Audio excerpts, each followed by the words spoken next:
Assalamualaikum warahmatullahi wabarakatuh. Hari ini kita akan membahas mengenai bab 20 tentang korelasi menggunakan SPSS. Teman-teman, silakan dibuka bukunya pada halaman 314. Nah, untuk mengingat sedikit mengenai korelasi, korelasi merupakan angka yang menunjukkan arah dan kuatnya hubungan antar variabel atau lebih. Arah dinyatakan dalam bentuk positif dan negatif. Dalam bentuk positif ini, artinya apabila nilai satu variabel ditingkatkan, maka akan meningkatkan variabel lainnya, dan sebaliknya. Apabila nilai satu variabel diturunkan, maka akan menurunkan nilai variabel yang lainnya.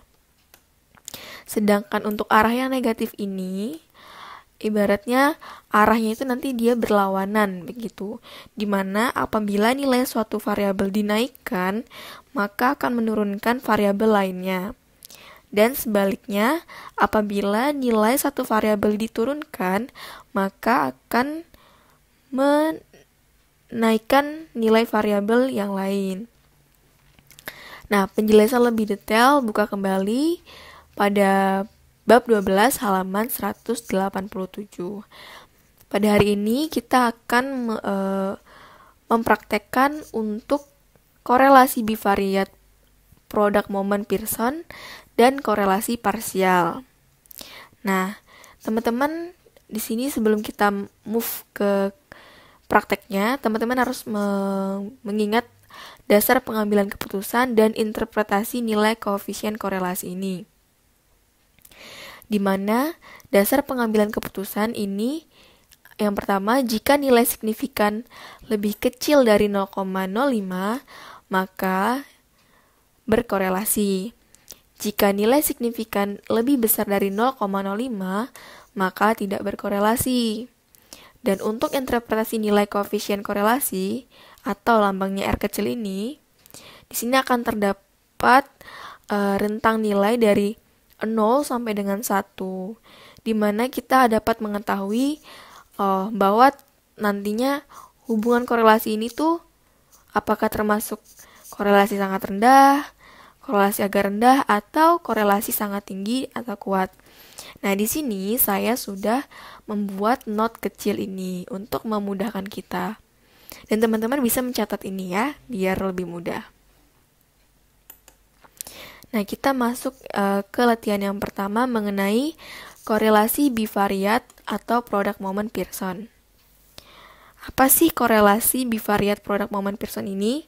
Ini tuh biasanya digunakan untuk mengukur keratan hubungan di antara hasil-hasil pengamatan dari populasi yang mempunyai dua varian atau bivariat. Ini. Nah, perhitungan ini mensyaratkan bahwa populasi asal sampel mempunyai data varian dan berdistribusi normal. Sehingga teman-teman harus memastikan sebelum mengolah datanya ke dalam korelasi bivariat ini, teman-teman harus memastikan bahwa data yang kita miliki itu berdistribusi normal. Nah, teman-teman juga dapat bisa membaca pada halaman 314, koefisien korelasi untuk populasi diberi simbol rho, untuk sampel diberi simbol R kecil, dan untuk korelasi ganda diberi simbol N besar. Sekarang kita langsung masuk ke latihan korelasi bivariat ini. Kita baca dulu soalnya ya. Dilakukan penelitian untuk mengetahui ada tidaknya hubungan antara harga saham dengan earning per share atau EPS.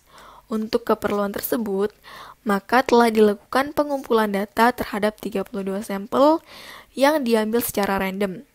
Berdasarkan data tersebut, diperoleh data tentang harga saham dengan diberi simbol Y dan data tentang EPS diberi simbol X per periode sebagai berikut. Teman-teman dapat melihat pada buku masing-masing pada tabel 20.1 mengenai data saham dan EPS.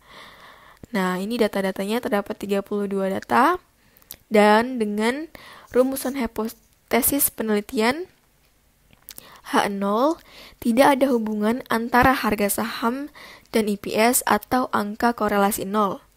HA, terdapat hubungan antara harga saham dan EPS atau angka korelasi tidak nol. Uji dilakukan dua sisi karena akan dicari ada atau tidak ada hubungan atau korelasi dengan taraf signifikan 5%. Nah, sekarang kita pindah ke SPSS. Pertama kan kita harus mengisi variabel view nih teman-teman ya. Di sini kita isi harga saham dan EPS. Dengan desimalnya 0 aja. Kemudian measure-nya kita pakai scale. Setelah itu teman-teman pindah ke data view, isi data-data ini sesuai dengan yang ada di buku itu ya. Sesuai dengan soal. Pastikan angka yang teman-teman masukkan itu sudah benar, biar tidak ada salah-salah lagi nantinya. Nah, apabila sudah, teman-teman jangan lupa untuk save dulu file tersebut.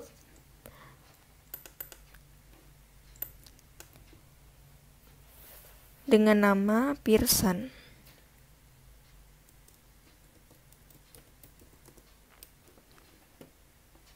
Kita save.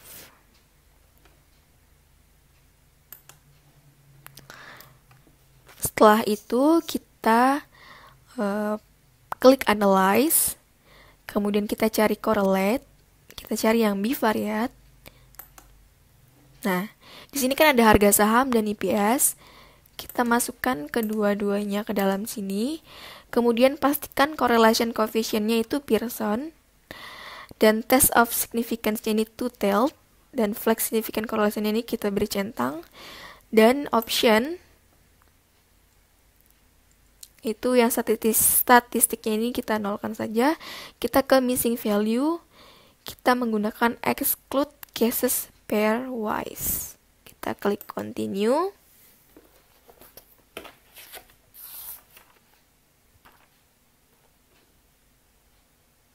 Kemudian kita oke.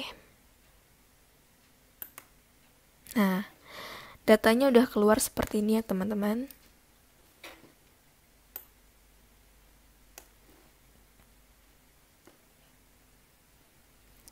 Nah, ini dia datanya. Dan data ini kita pindahkan ke hasil yang di sini. Dengan cara klik copy spatial, kita pindahkan ke sini. Di sini saya sudah pindahin hasil datanya saya ya. Nah, untuk mengambil keputusan ini kita harus melihat dari ini tadi. Dari nilai signifikannya, dan kita bisa melihat dengan nilai koefisien korelasi. Oke, dari output ini terdapat harga saham dengan EPS hubungannya kan. Nah, untuk harga saham dan yang bernilai nilai korelasinya di sini 1 dan di sini juga 1, ini diabaikan saja. Kita fokus ke harga saham dengan EPS. Nah, dari output ini diketahui nilai koefisien korelasi sebesar 0,155. Nah, ini dia nilainya. Yang ini. Positif. Nah, nilai positif ini dapat kita lihat dari depan sini. Apabila nilai di sini tidak ada tanda, berarti dia positif. Namun nanti semisal teman-teman mendapati nilai koefisien korelasinya itu negatif, akan muncul tanda minus di depan sini. Oke, selesai sudah yang ini kan. Dan nilai significance two-tailed yang ini adalah 0,397. 0,397, di mana lebih besar dari 0,05. Nah, kita bisa lihat di sini bahwa jika nilai signifikansinya lebih besar dari 0,05, maka tidak berkorelasi. Sehingga artinya di sini tadi harga saham dengan EPS tidak berkorelasi. Sehingga kita dapat mengambil kesimpulan bahwa menerima HO dan menolak HA. Nah, menerima HO di mana tidak ada hubungan antara harga saham dan EPS atau angka korelasi 0 di sini berarti menerima HO dan menolak HA.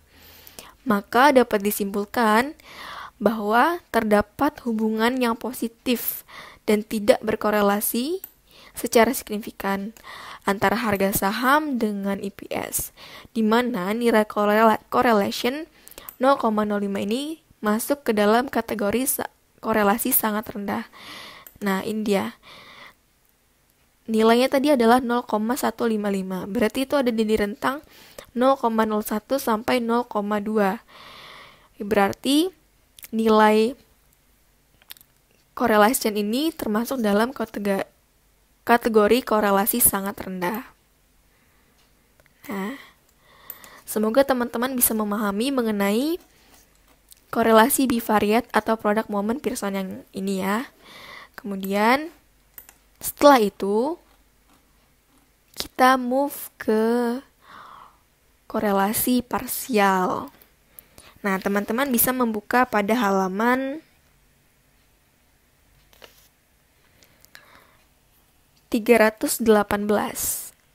Nah, di sini dijelaskan bahwa korelasi parsial ini berhubungan dengan perlunya mempertimbangkan pengaruh atau efek dari variabel lain dalam menghitung korelasi antara dua variabel atau digunakan untuk mengukur korelasi antara dua variabel dengan mengeluarkan pengaruh dari satu atau beberapa variabel. Disebut variabel kontrol. Nah, bisa kita jelaskan juga dengan uji korelasi parsial, disebut juga dengan analisis korelasi Pearson menggunakan variabel kontrol atau variabel pengendali di mana bernilai konstan atau tetap. Jadi di dalam korelasi parsial ini akan menggunakan yang namanya variabel kontrol. Nah, biar lebih jelasnya lagi kita langsung masuk ke prakteknya aja ya teman-teman. Nah, di sini ada latihan korelasi parsial. Kita baca dulu soalnya. Dalam suatu penelitian menguji ada tidaknya hubungan antara pengalaman kerja, usia, dan gaji dengan responden sebanyak 31 yang diambil secara random. Berdasarkan data tersebut, diperoleh data tentang pengalaman kerja dengan simbol Y, usia dengan simbol X1, dan gaji dengan X2 sebagai berikut. Teman-teman bisa lihat seksama pada tabel 20.2 mengenai pengalaman kerja, usia, dan gaji. Nah, di sini akan dihitung korelasi parsial antara variabel pengalaman kerja dengan gaji dengan variabel kontrol adalah usia yang X1. Jadi teman-teman harus mengingat bahwa variabel usia adalah variabel kontrol. Dengan rumusan hipotesisnya adalah H0, hubungan antara pengalaman kerja dengan gaji dan usia sebagai variabel kontrol tidak signifikan. Dan HA, hubungan antara pengalaman kerja dengan gaji dan usia sebagai variabel kontrol signifikan. Sekarang kita pindah ke SPSS-nya ya. Nah, di sini teman-teman klik ke variable view, isi yang bagian name ini dengan simbol Y, X2, dan X1. Desimalnya 0 saja. Kemudian untuk variabel Y, kita beri label namanya adalah pengalaman kerja. Untuk X2, kita beri label gaji. Untuk X1, kita beri label usia. Ingat bahwa X1 tadi adalah variabel kontrol. Untuk measure-nya kita pakai scale semuanya di sini. Nah, kita pindah ke data view. Kita isi semua datanya di sini. Teman-teman harus memastikan bahwa data yang Y ini adalah pengalaman kerja yang ini.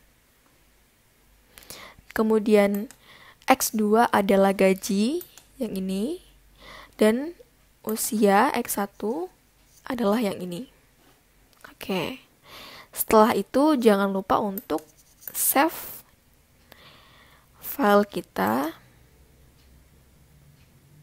dengan nama korelasi parsial.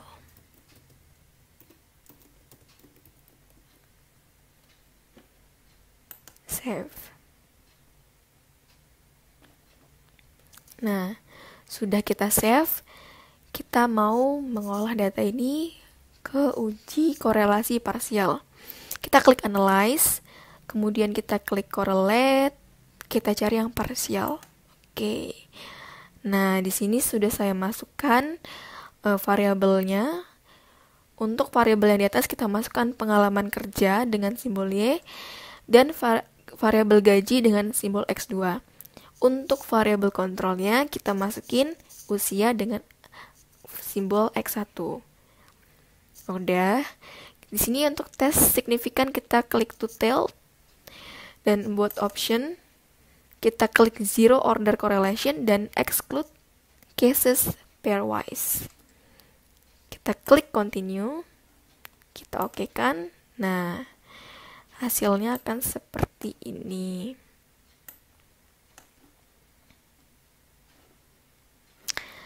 Nah, hasil ini akan saya copy spesial, saya pindahkan ke sini. Ini dia hasil olah datanya. Oke, setelah kita mendapatkan hasil olah data ini dari SPSS tadi, kita harus menganalisis. Oke, di sini akan terdapat 2 penarikan kesimpulan.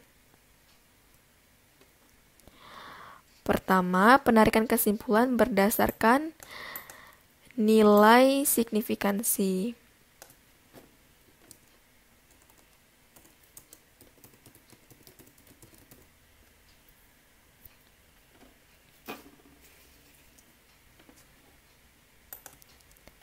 Penarikan kesimpulan berdasarkan nilai signifikansi. Nah, oke. Di sini kita bisa lihat ya bahwa ternyata terdapat 2 tabel. Teman-teman bisa lihat di sini ada tabel dengan nama non A dan di sini ada tabel dengan nama usia. Nah, tabel yang pertama ini, tabel non A ini adalah tabel di mana sebelum dimasukkannya variabel kontrol yang usia. Sedangkan ini adalah hubungan pengalaman kerja dan gaji dengan variabel usia sebagai variabel kontrol. Nah, udah paham ya teman-teman ya bahwa di sini ternyata ada 2 tabel. Oke. Pertama kita membahas yang tabel pertama dulu deh. Oke, dengan melihat tabel pertama, non A, yang ini, saya pindah ke sini aja teman-teman ya, biar teman-teman lebih gampang. Oke, dengan melihat tabel non A, yang ini, adalah nilai korelasi antara pengalaman kerja dengan gaji, sebelum dimasukkannya variabel kontrol usia ke dalam analisis. Oke, paham ya teman-teman ya? Dari output ini diketahui nilai koefisien korelasi sebesar 0,979 dan positif. Nah, kita bisa melihat nilai korelasinya ini di sini. Nih. 0,979.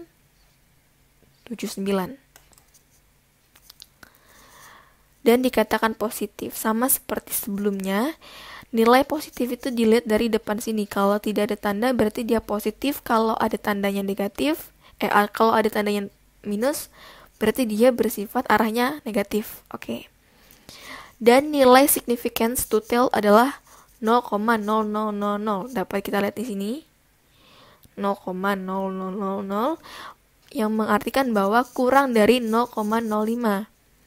Kita punya catatan bahwa jika nilai signifikansi adalah kurang dari 0,05, maka berkorelasi.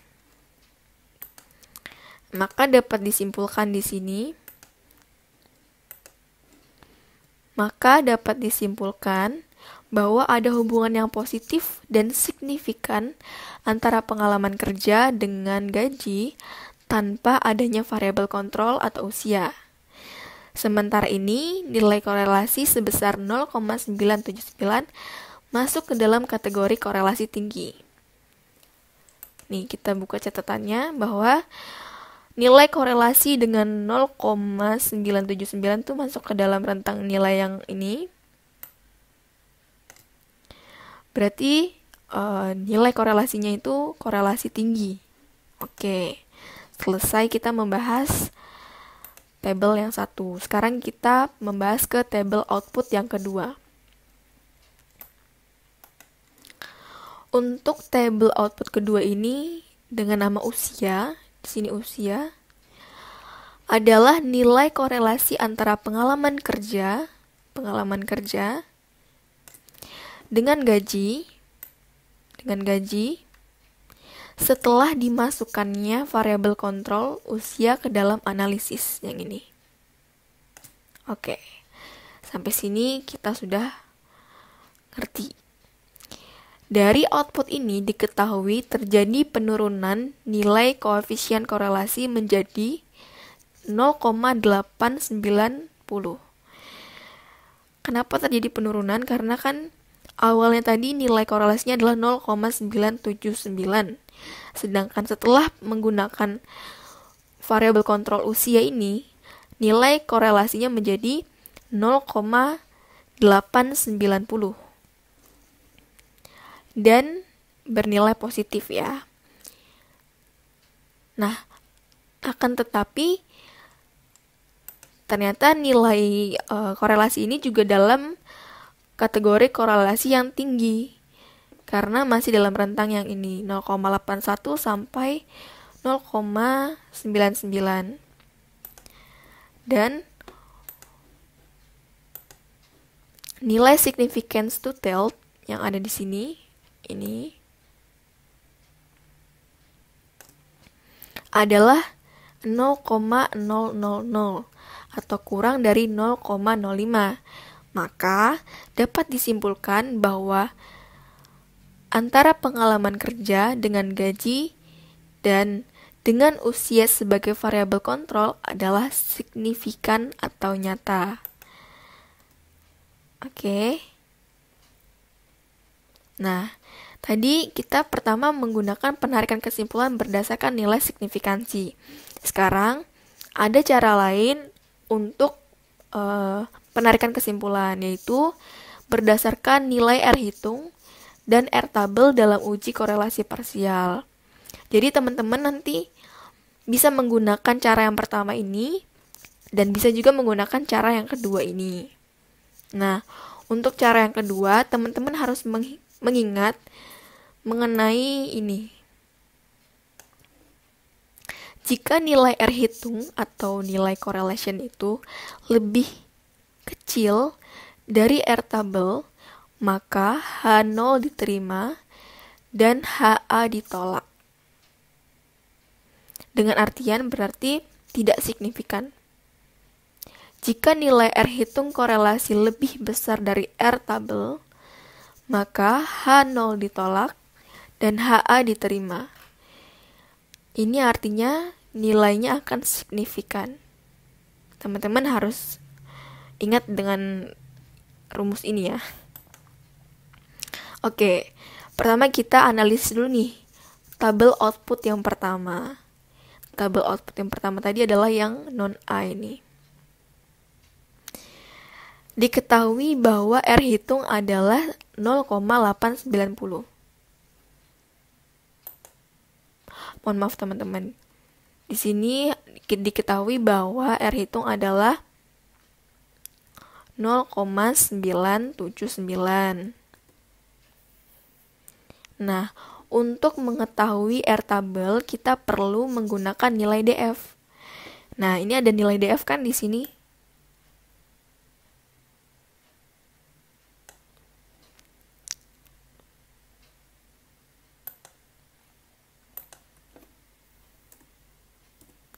Jika dilihat pada tabel, nilai DF sama dengan 29.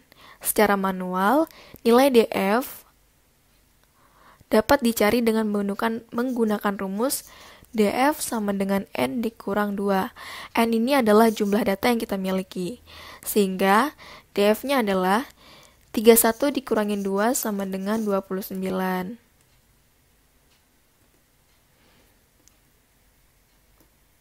Nah, nilai DF ini harus kita lihat di nilai sini. R tabel product moment. Teman-teman harus punya tabel ini ya.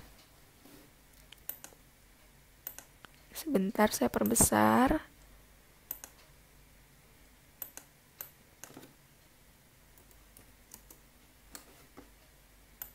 Oke. Nah, di sini kita punya tabel nilai R product moment. Tadi kita memiliki nilai DF-nya itu adalah 29. Ya kan teman-teman? Nilai DF-nya ada 29. Sehingga nilai R tabel ini kita lihat ke 29 ini. Oh, ternyata nilainya adalah 0,367.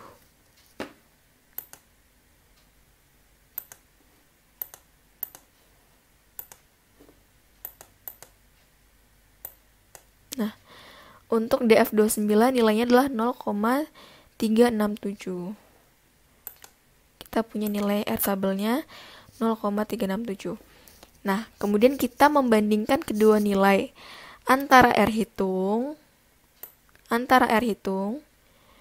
dengan R tabel yang kita punya ini tadi. R hitung sebesar 0,979, di mana lebih besar dari R tabel yang nilainya 0,367.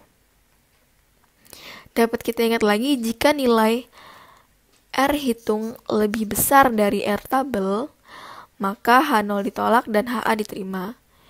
Maka signifikan. Nah, hasil tersebut menunjukkan bahwa HO ditolak dan HA diterima.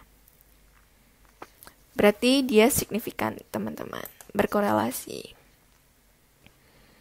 Kemudian kita langsung move ke tabel output yang kedua. Diketahui bahwa R hitung adalah 0,890. Ini kan ya teman-teman, nilai R hitungnya adalah 0,890. Untuk mengetahui R tabel, kita perlu menggunakan nilai DF.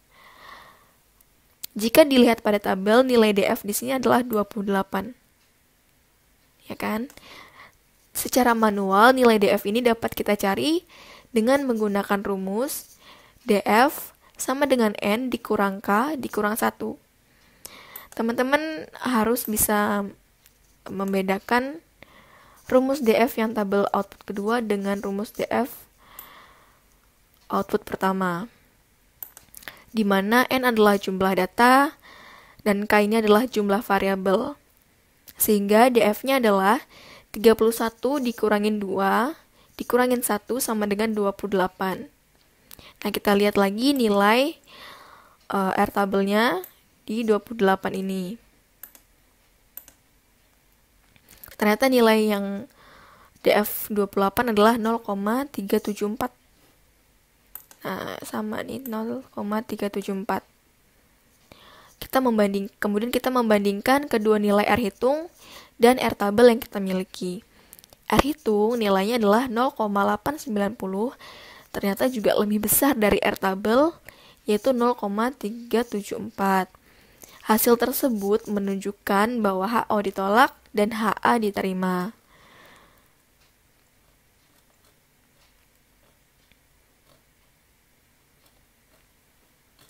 HO ditolak nih. HO ditolak dan HA diterima.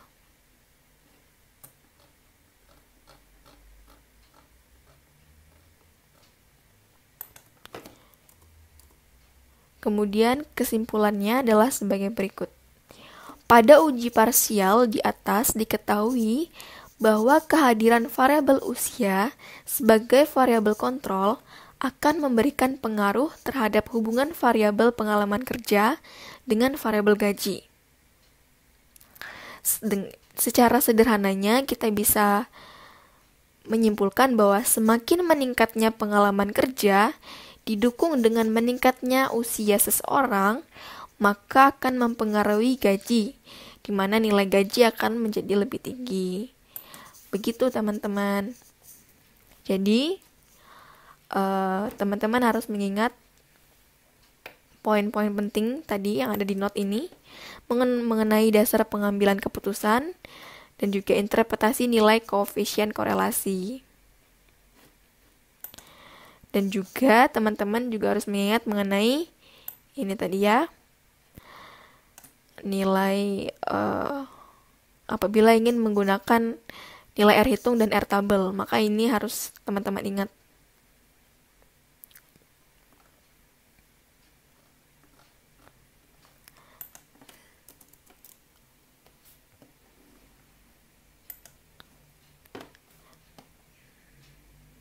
Dan untuk outputnya teman-teman jangan lupa untuk di save.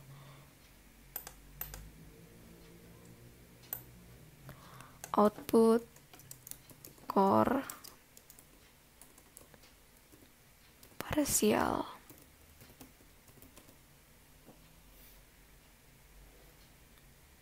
Kita save. Oke. Data teman-teman sudah aman, semuanya sudah aman, dan kita sudah mengambil kesimpulan. Semoga teman-teman bisa memahami pembelajaran hari ini, dan teman-teman bisa mempraktekannya dengan mencoba latihan-latihan yang ada di dalam buku ya. Oke, sekian dari saya, Nabila Permatasari. Wassalamualaikum warahmatullahi wabarakatuh.